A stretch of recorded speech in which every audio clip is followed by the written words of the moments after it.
Okay, ang tatanungin ko po sa inyo ngayon right now is this. Nagkasala ka na ba sa asawa mo at hindi mo na alam kung paano ka makakabawi o di mo na alam kung paano kayo magsisimula muli? If that is your question, this is the episode for you. Panoorin nyo ito.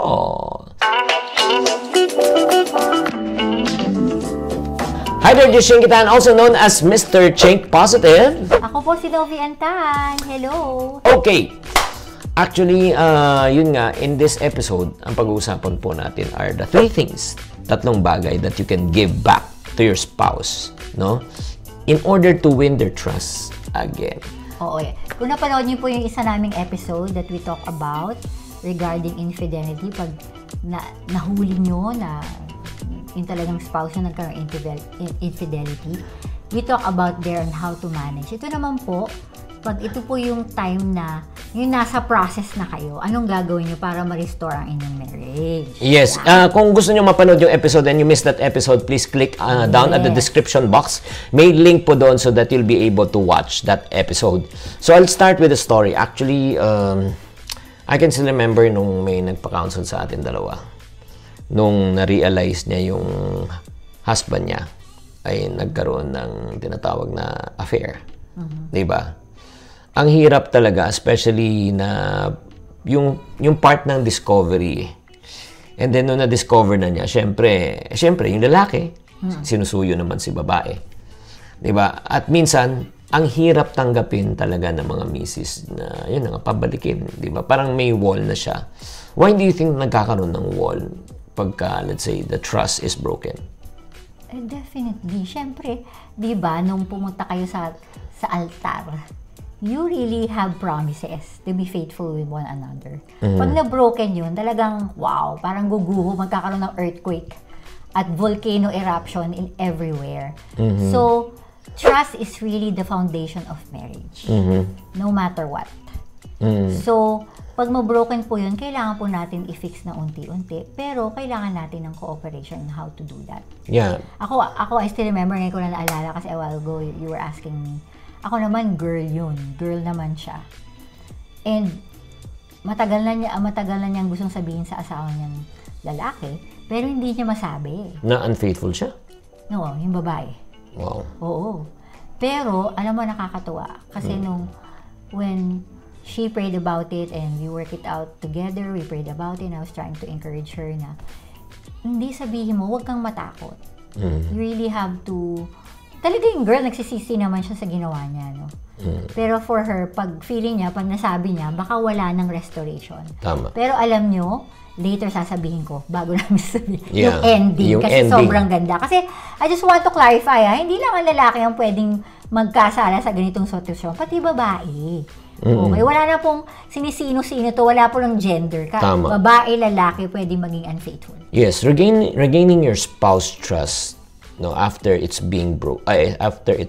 broken, can be challenging. Challenging siya, sa totoo lang. Mahirap talaga yung parang feeling mo pag nandun ka na sa point na parang, naku, paano pa ka makakabawi, paano tayo makaka-recover. Pero the good news is, it's not impossible. Yes, again, yung pumunta kayo sa episode namin, humility is the key to work it out together. So these are the things that you can give and offer to your spouse. Itong tatlong bagay lang, tatlong simple na bagay na palagay ko na makakatulong po sa inyo. Okay?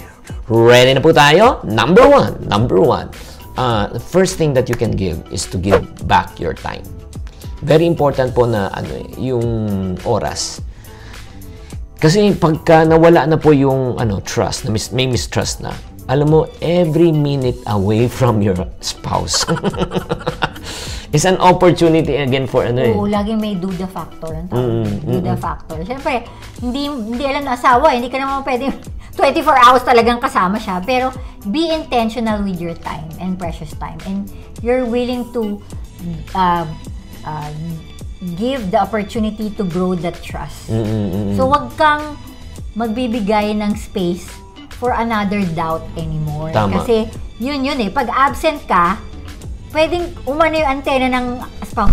Nasa na kaya yun? Meron kaming commercial. Meron kaming aso na umiiyak-iyak. Hello! Anyway. That's the reason why it's very important for you to give your time Give your time to your spouse to assure him or her that you are resetting your priorities. Ang priority mo na siya. Okay? So, and when you give time, it means saying na talagang hindi lang time, pati yung attention. Kasi you're willing to work it out. Oo. Physically present ka eh. Yun muna. In other words, manligaw ka ulit. Diba?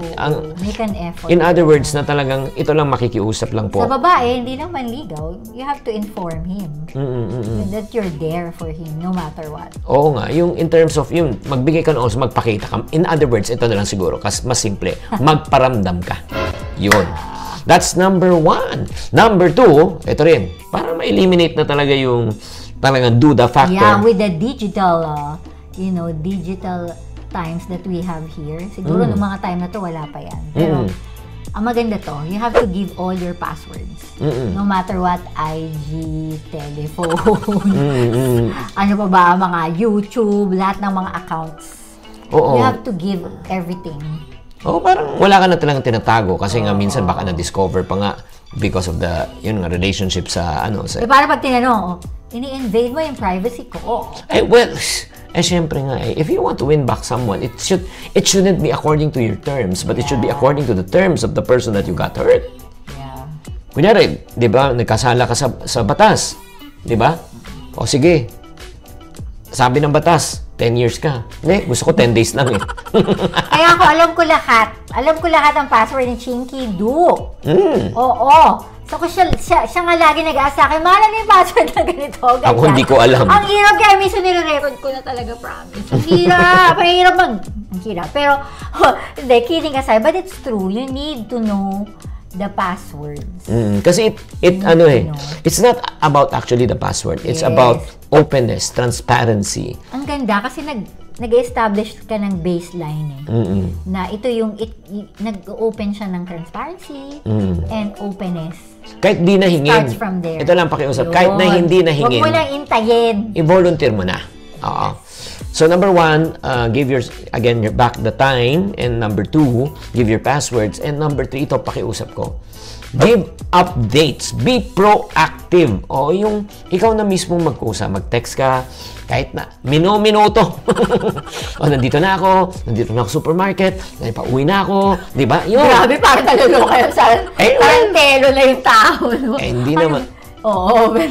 Pero totoo yun. Kasi you really have to make an effort. Pero, yun nga, kasi may mga consequences talaga yung mga ginagawa natin. So, for able to build that trust, we need to really make an effort. Yun nga, yung sinasabi ko sa'yo kanina.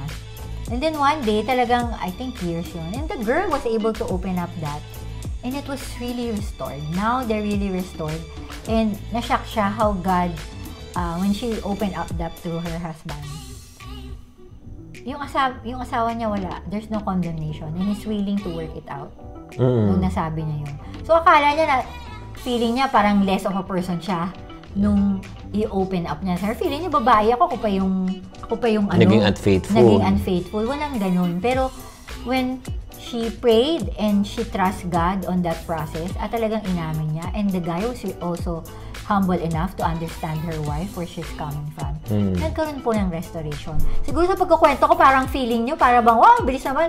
It's easier said than done. Well, it's not easy. It's years din bago nangyari yun. Pero, the key here is talagang, you need to work it out. Again, with this process, parang feeling nyo na yung, Novi, I will give my password. I will give my updates. Ano pa yung isa? I will give my time. Paano naman ako? Wala na akong time sa sarili ko. Well, it's a consequence It's a consequence of what we do, what we did, di ba? So, we just need to understand that we need to live, okay? Alam mo, parati ko sinasabi, you can choose the decision that you make, but you cannot choose the consequence that it might bring or it will bring. Tanong sa'yo, gaano ka-importante ito sa'yo? Kung importante ito sa'yo na ma-restore, gagawin mo ang lahat. Kaya nga, we just want to ask you right now. Again, we're not here to say that we're perfect. Diba? Yes, we're not. Yeah. Ikaw, nagkaroon na ba kayo ng issues na in terms of mistrust and unfaithfulness?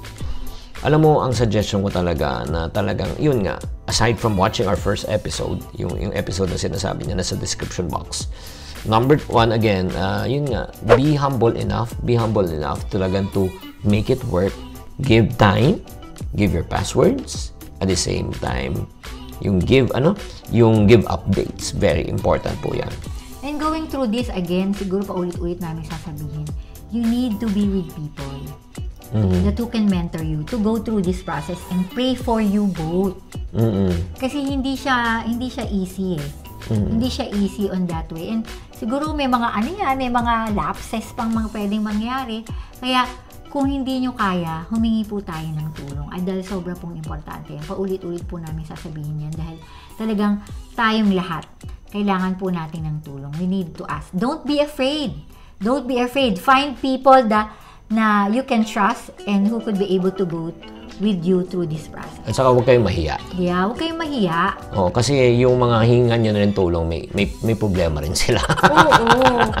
Totoo diba? yun. Kasi yun eh.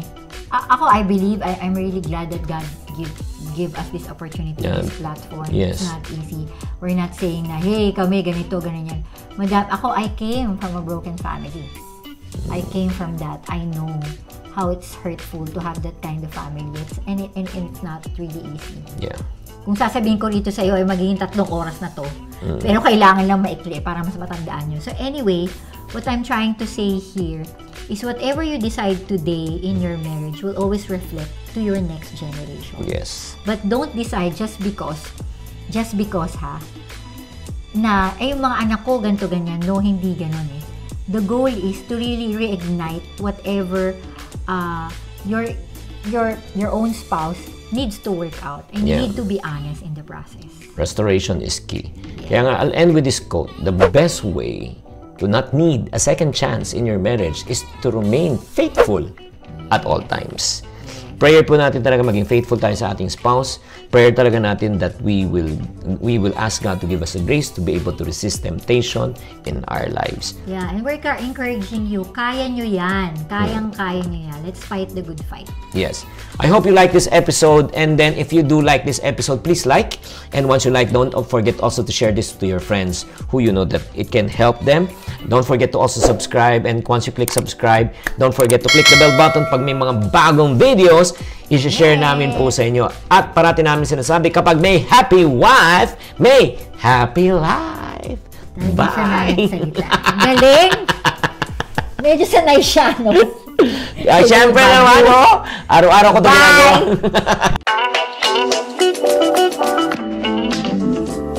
Thank you for watching.